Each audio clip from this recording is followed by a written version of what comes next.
Okay, so this video is going to be a little different than my normal repair videos that I've been doing. I've been reading a lot of forums, and I see people that buy a Land Rover, or they're looking at a Land Rover. Specifically, we're talking about the LR4s between 2010 and 2013 model year. And they're asking, what should I look at? Is this a good deal? And so it got me thinking. We've obviously bought a few Land Rovers over the years, and I've kind of learned what I need to look for. So I probably felt I should share that with you guys, kind of give you an idea, maybe keep you from having a regretful purchase. I really like the Land Rover platform, specifically the LR3, LR4 platforms. The ride in them, the features in them are, for the most part, ahead of their time. And yes, you can make these a fairly capable overland off-road vehicle. My son's built his LR3 very well, and you could set up any one of these LR4s the same way. The reason why I like the LR4s is the updated interior feels a little bit more roomy to me. The engine is quite a bit more powerful. There's a significant, on paper, I think it's only 75 horsepower difference between the LR3 and the LR4 5-liter, but the throttle response and highway cruising is much nicer in the LR4 in my opinion. We've never taken these on the trail. The LR3 has no problems on the trail in low range. But again, this video is just going to talk about what I look for on an LR4. Maybe someday I'll do like the 2014 and newer LR4s where they run the V6 supercharged, but I'm not interested in a supercharged engine right now, just because if they're not taken care of, they can be even more challenging to deal with the issues that come up.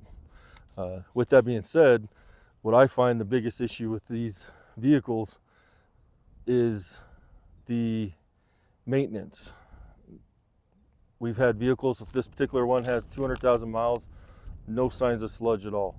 We had one that had 120,000 miles on it, and it was sludged everywhere when we pulled off the timing to do the timing components. It was really surprising. So that tells you it's not a mileage issue.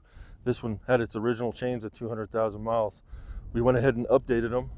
We put new chains, guides, and tensioners in there for peace of mind, and that they've made some changes to them along the way. One of them is that steel button they added to the chiming tensioner guide, which I think is important. It's not aluminum on steel, it's now steel on steel. So, but here you can see we have 4 LR4s. This one here next to me is my daughter's. She's using this to go to and from town and work and everything. It's working really well on it. There's a few things you need to work on it. The door actuators on the driver's side, we'll have to do some work on that, but other than that, everything else is working great. This one here is my wife's. This is the one we did an engine swap on. This one we bought this one with the previous owner told us he had somebody do the timing job. 20,000 miles later, it locked itself up. So it would not turn over. I actually had to pull the cylinder head off of it to get it to turn over enough to get the torque converter off. So this one ate a valve. It's missing the valve completely on the driver's side. We knew that going into it, and we were able to do an engine swap on it, and we'll talk more about that. And I also have a pretty good video on that. It tells you I ended up buying a Jaguar engine. They use the same engine. It's a Jaguar engine that they put in this, but Jaguar used it in their 2012 Jaguar XF model. So if you pick up one of those, I was able to get it about 2,000 or 3,000 cheaper than if I was to get one out of an LR4. So, but again, the first thing I do when I'm looking at these vehicles is I pay attention to the pictures. Do you see any damage? Obviously body damage. I don't want to deal with rust, so depending on where I'm looking at, I wouldn't look at the rust belt area, because any vehicle, no matter what make, is going to have rust issues. None of these vehicles have rust issues, fortunately. I think the furthest we've bought them in Boise, Salt Lake City, San Francisco, and they're all rust-free vehicles. So I don't want to deal with rust. I just have no interest in it. It turns into a big headache. So look at the pictures. A lot of times you'll notice sellers don't know what packages that they have. For example, that vehicle there, is actually the people bought it with the intentions as an overland vehicle and didn't know any better, and they took it on a road trip and they smelled coolant leaking out of it. And this was shortly after they had purchased it for a pretty good price because it was running. Coolant leaked out of the rear crossover pipe. It overheated, ended up warping the cylinder head, or blowing the head gasket, which I'm guessing the cylinder head's probably warped. We'll check that when we tear it apart. But they ended up spending quite a bit of money on this when they bought it, and then in a hopes that it was no other damage except a coolant leak, they went ahead and replaced all the cooling parts just to find out it was a blown head gasket still. So he sold it he took a loss on it, and that's where we picked it up. But this particular vehicle, just looking at the pictures, I was able to identify a lot of features on it that he did not bring up when we were talking to him about it. First off, you'll notice these little pieces right here. There's one here and one on that side. Those are cameras. You don't want to mistake them for these. These here are your parking proximity sensors. This is actual cameras. And if you notice, even on the mirror, bottom of the mirror, there's this bulge here you won't see on another one. And this has a camera. So this has what they call a vision package, which gives you 360-degree vision on a 2010 model. So there's 2 cameras on front, 1 camera on each mirror, and a reverse camera in the back. That's their vision package. Another thing that this has, we were able to, if you look at the back of an LR3 or LR4, on these 2, you can see the spare tires hanging down below the bumper. And if you look at those 2 over there, just normal standing up, you'll see that the spare tire isn't hanging down below the bumper. So these 2, based off of that in the pictures, we knew there's a good chance that this has the HD package.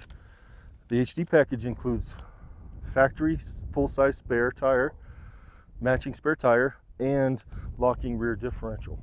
So it's got these both have the electronic locking differential package. So just by the pictures, we were able to tell these most likely had those packages.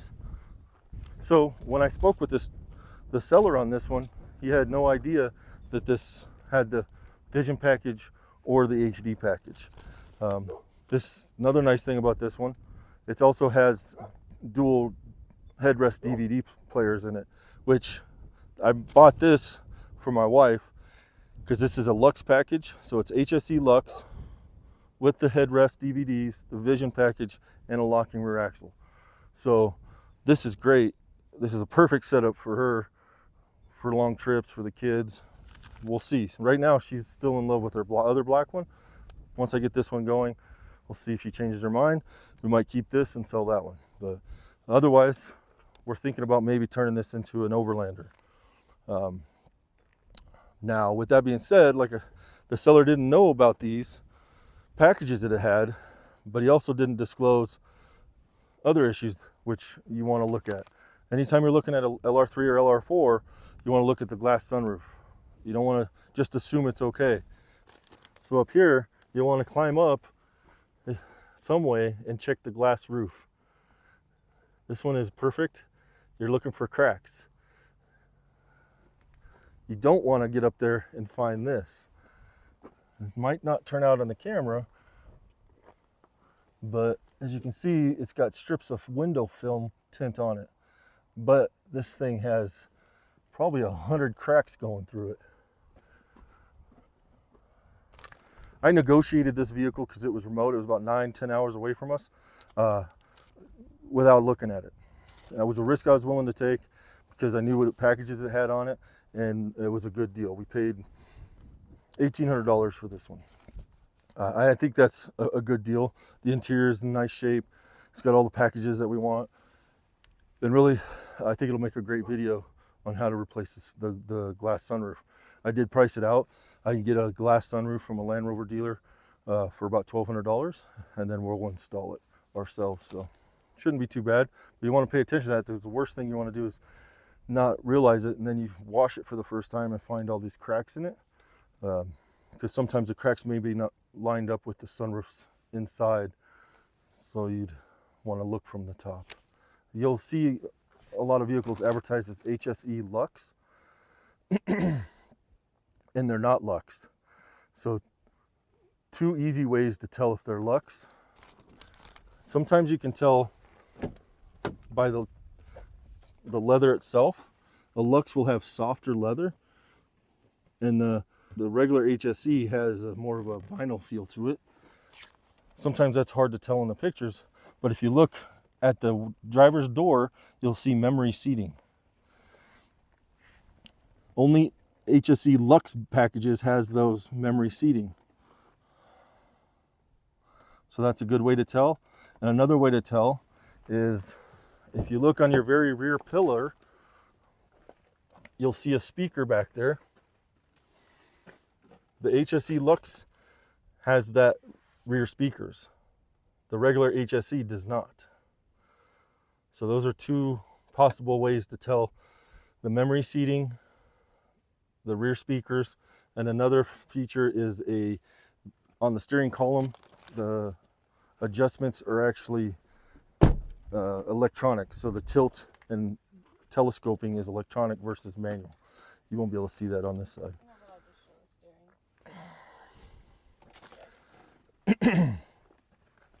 So those are the big features on a Lux. There is a difference on the lighting package.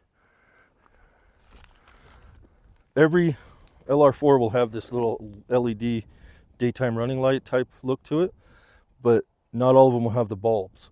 If it's a base model HSE, then you're going to see this look, but there's no bulbs in it, so don't get fooled.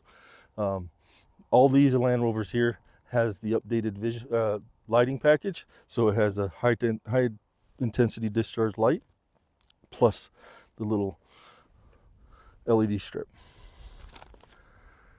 Our 5-seater that we had, our $1,500 one, did not have those. You'll also see a lot of the LR4s will come in two different wheel packages, two different wheel sizes, I should say.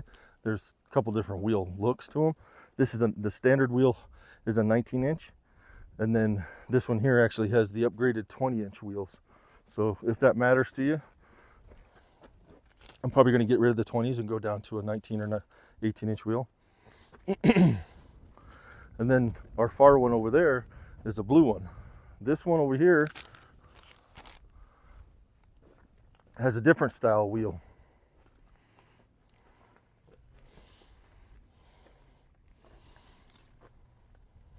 But it is still a 19-inch wheel. So this vehicle here we purchased. This is a running, driving, functioning LR4. It's a 2011 model. The problem, and it was advertised, the previous seller told us this, and this is one where I negotiated in person with the price, but it doesn't shift out of third gear. It goes first, second, and third, tries to shift out of third, and goes into a transmission fault mode. Now, if you shut it off, open the door, get back in it, it clears the transmission fault. So if you don't take the vehicle for test drive and try to go through the gears, you may find out that it's got a transmission issue after you buy it, if the seller's not honest with you.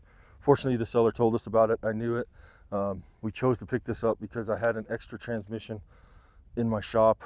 So worst case, I just swap out transmissions. But we are going to do some troubleshooting on this future video, so this will be a good one. This is a little bit higher mileage, but there's a lot of things. You notice it's missing the mirror cap. When we looked at it, the mirror cap was there, and I didn't even think about looking at to see how strong it was. Put it on the trailer, and about 2 hours into the drive, it starts falling off. So we pulled over and popped the rest of the way off so we wouldn't lose it. But little things like that, this was broken, we just didn't notice it. We did check the sunroof, so the sunroof was good. But this was up in Boise, and what I noticed when we looked at it is the sunroof was tilted open, all the windows were cracked, and I found that kind of interesting, and it triggered my thought. I was like, oh, I wonder if they're trying to air it out. The reason why I thought that is because just like the LR3s, the LR4s have sunroof leakage problems, and where the leaks are is on the sunroof. Each of the four corners has drains, their own drains. The front this side front one comes down through the pillar and actually exits behind the fuse panel, behind the glove box, into here, this little vent hole. And then the driver's side, there's another one that empties over there. The rear ones come down and actually empty right behind the second row door. What happens, and we're going to do a video on that, is the little rubber, the black tubing doesn't really, I've never seen the black tubing rot. It's actually the rubber grommet that the black tubing fits into to go through the body of the car. It deteriorates and allows the hose just to dump and leak right into the floorboards. So when I saw the windows open, I opened up the door, lifted up the floor mat, and it had rained in that town the day before, and I felt the carpet. You'll want to feel the carpet, and if it's damp, then that tells you your sunroof drains are probably leaking right in there. This also has water staining, so there's electrical connectors down here that are highly prone to corrode as well when that happens, and we'll show that. This one we're going to do a complete interior gut on it. But yeah, sunroof drains are a big issue on these. It doesn't cost a lot to repair, but it is a lot of work to get in there, especially the ones behind the dash. The ones in here on the rear, they're easy to get to. Some other things, so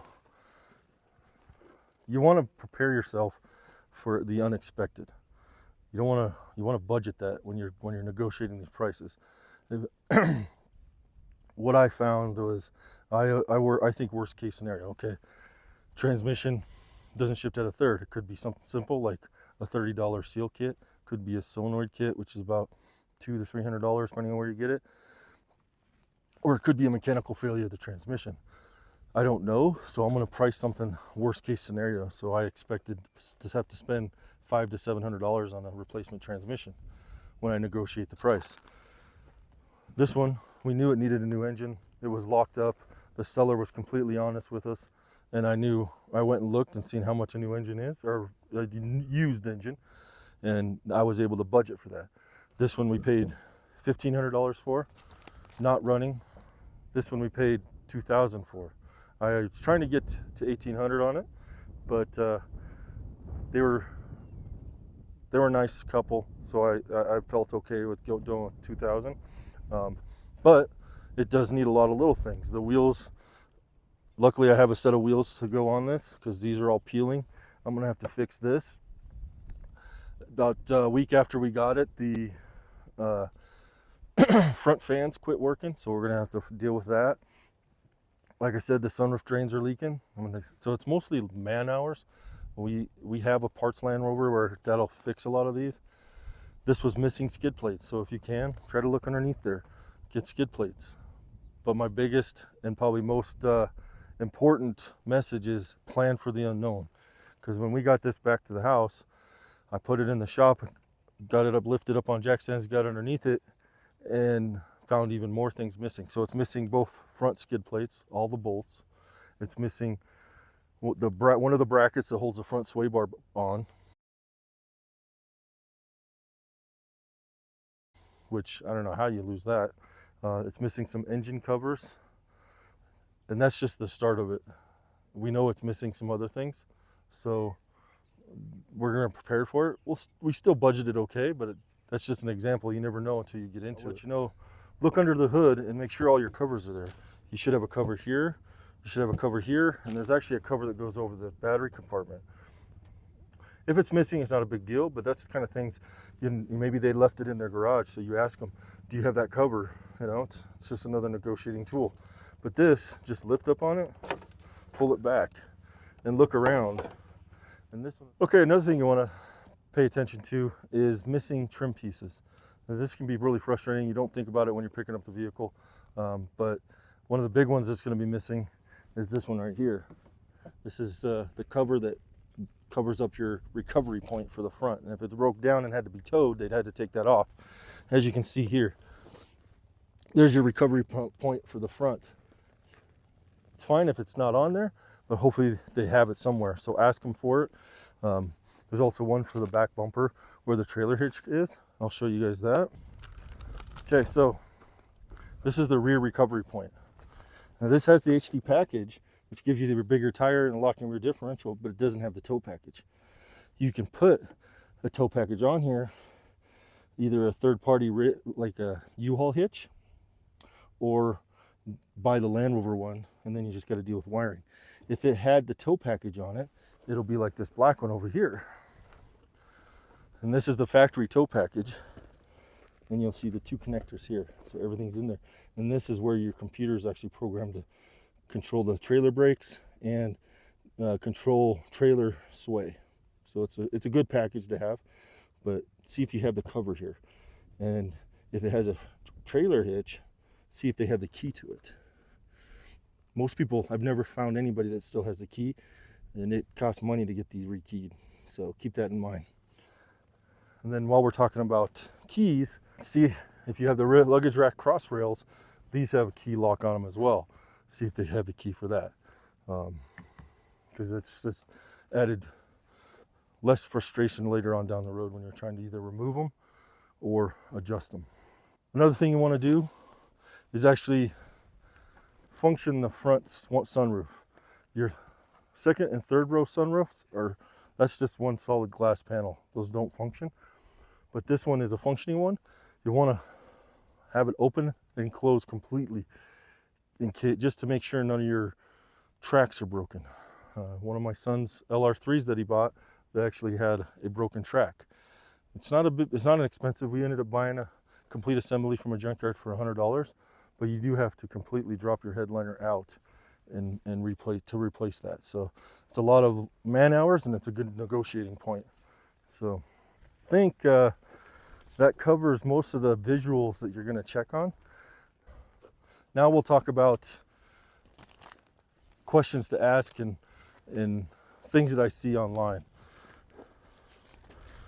Specifically, we'll talk about I got some notes here so I don't forget, timing issues.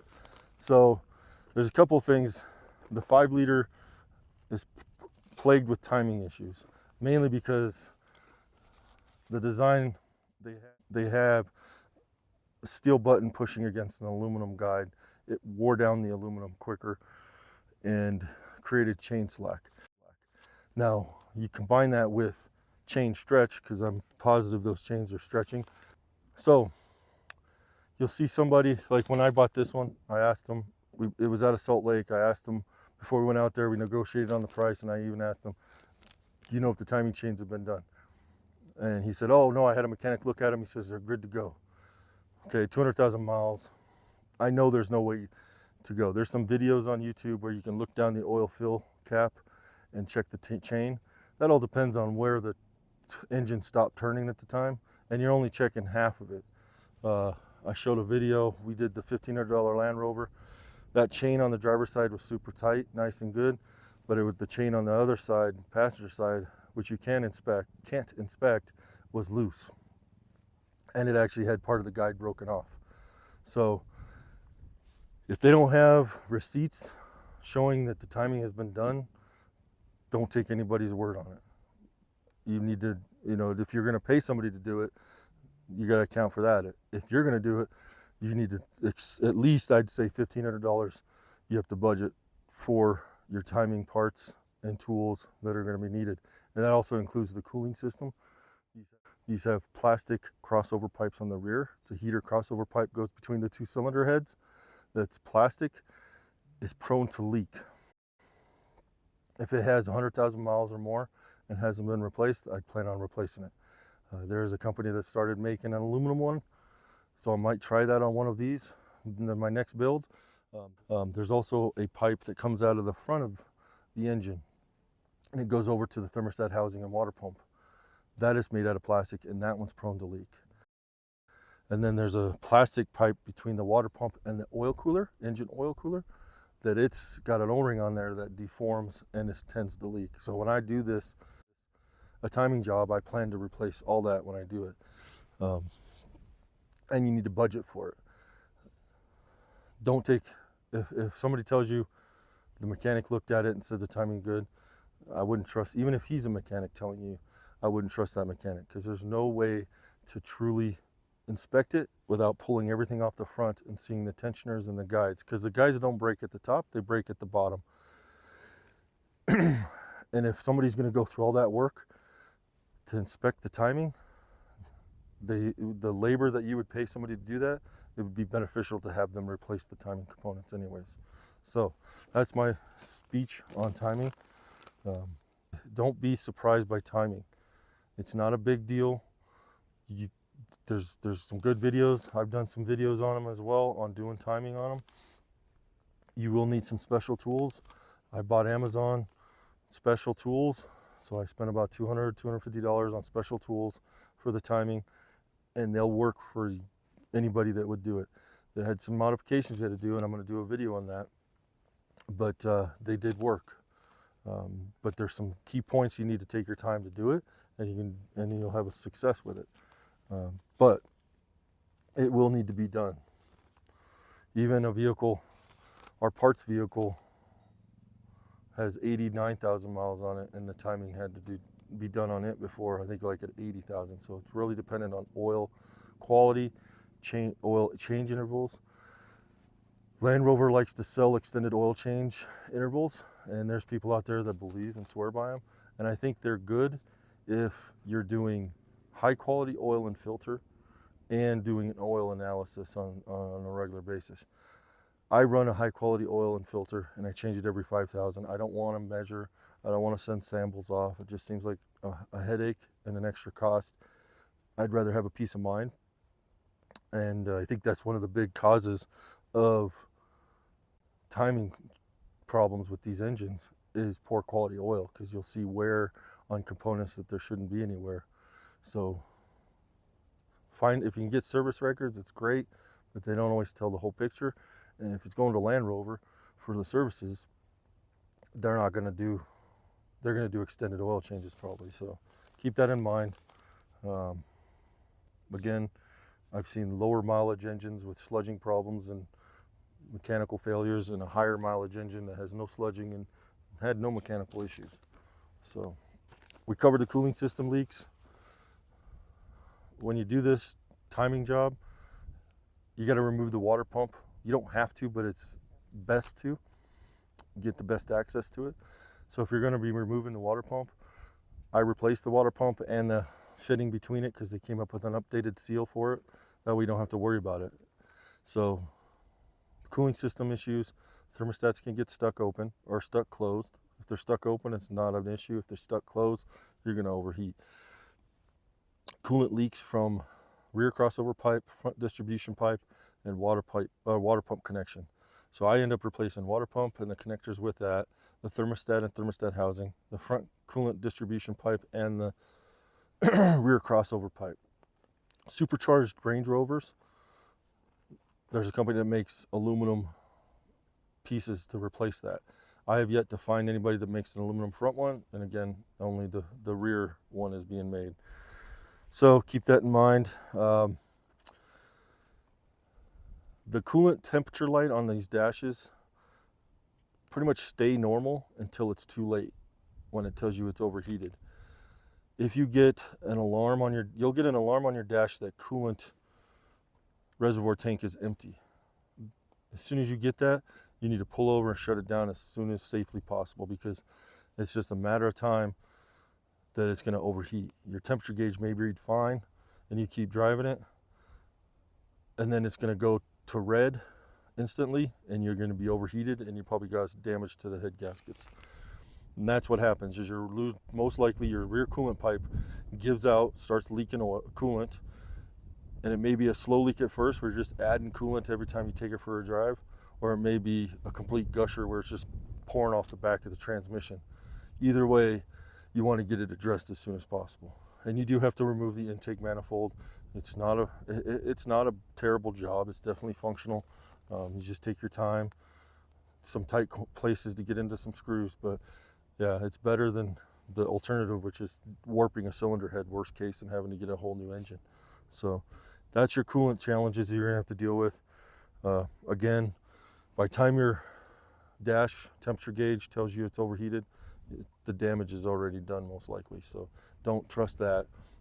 I'm testing out a couple options to kind of give a more accurate warning, specifically for my wife's car, whether it's you know, coolant loss or overheating, to let them know before it actually does damage. So hopefully I can figure something out and I'll share it with you guys.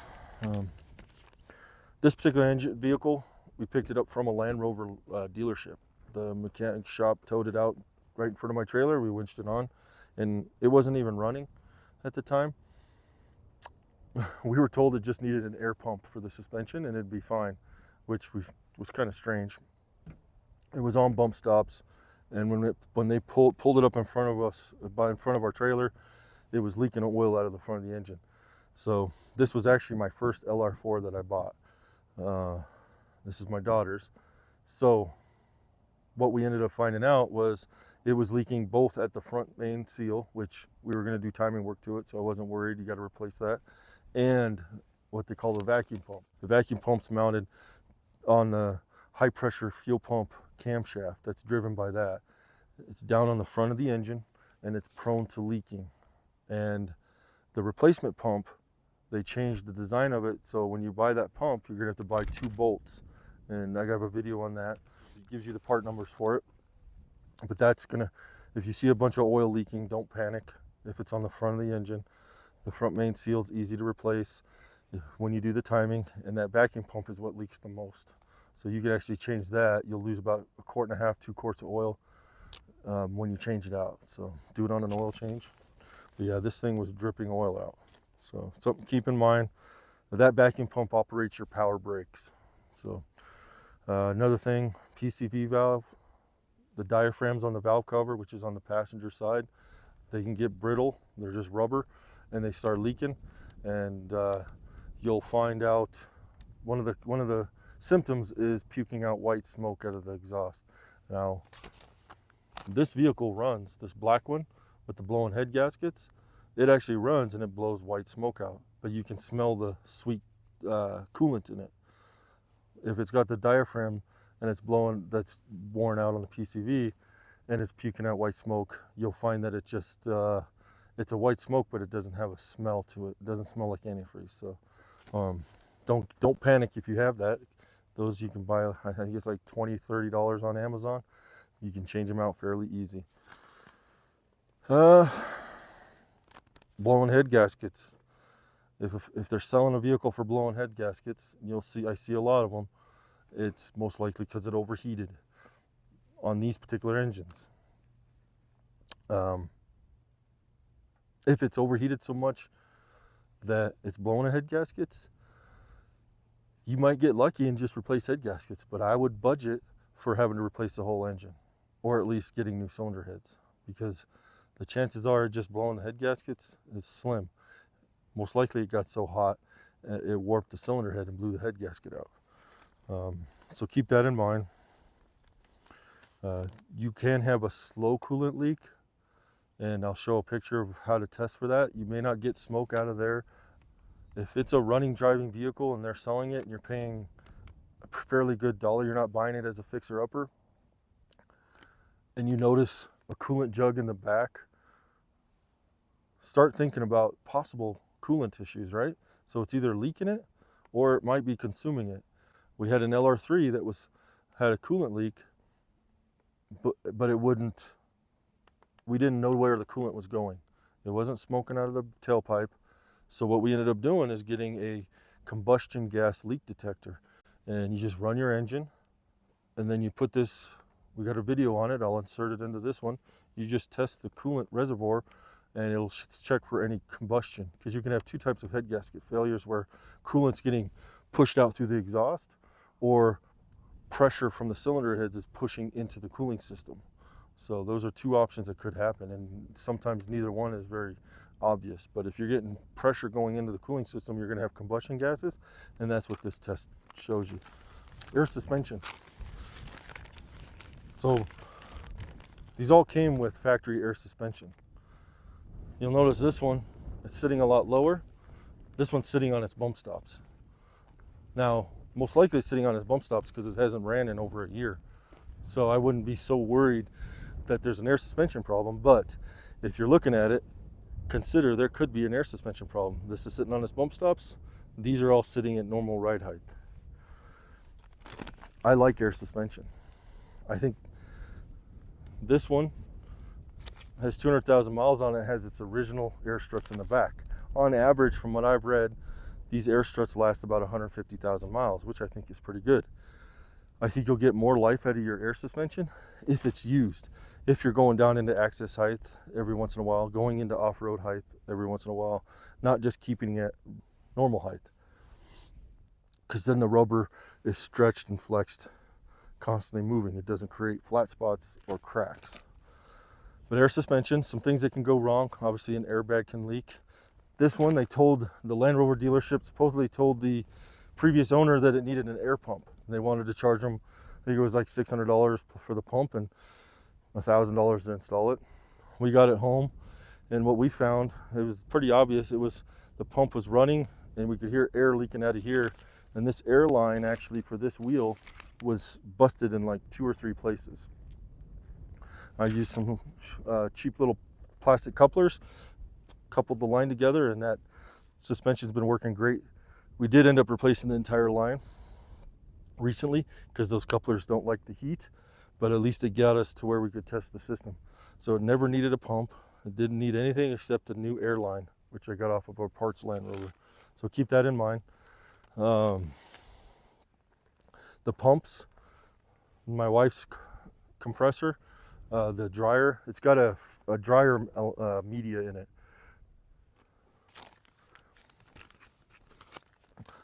So this one, it's got about 150,000 miles, I think, on it. And this is where we did the engine swap on it. We didn't have any issues with the air suspension. It worked great for about a month or 2. And then we noticed it started giving us a strange error. It wouldn't vent. That was the code that was coming up. So I pulled the pump out and I noticed that the filter media, the dryer media, was completely turning to powder. And that powder was getting into the solenoids and causing the solenoids not to function properly. So I bought a rebuild kit, which is just mainly O-rings for the solenoid. We did that, put it back on there. We cleaned the media on the pump. We rebuilt the pump, and that worked good for about another month. But what happened was that solenoid valve was still not venting right, and it was actually leaking air off. And it ended up burning up the pump. So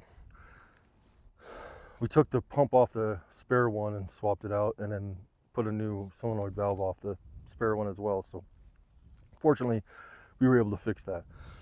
There's rebuild kits, different quality ones, so pay attention. The better quality kits will give you new O-rings for your air lines as well, not just for the solenoids or the pump. So see if you can get the better. Don't go for the cheapest, go for where it includes the most parts. There's a solenoid right here behind this bumper. This controls your front air struts.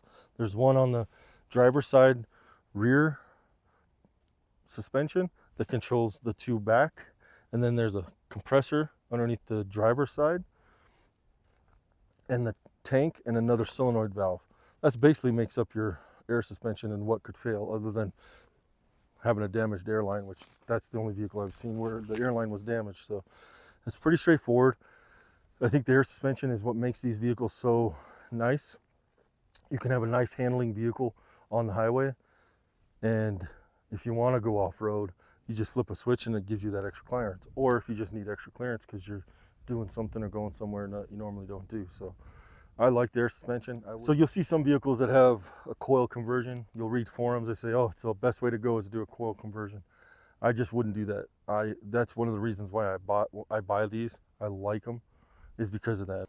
And the traction control is phenomenal. It's great. These things work great in the wintertime. My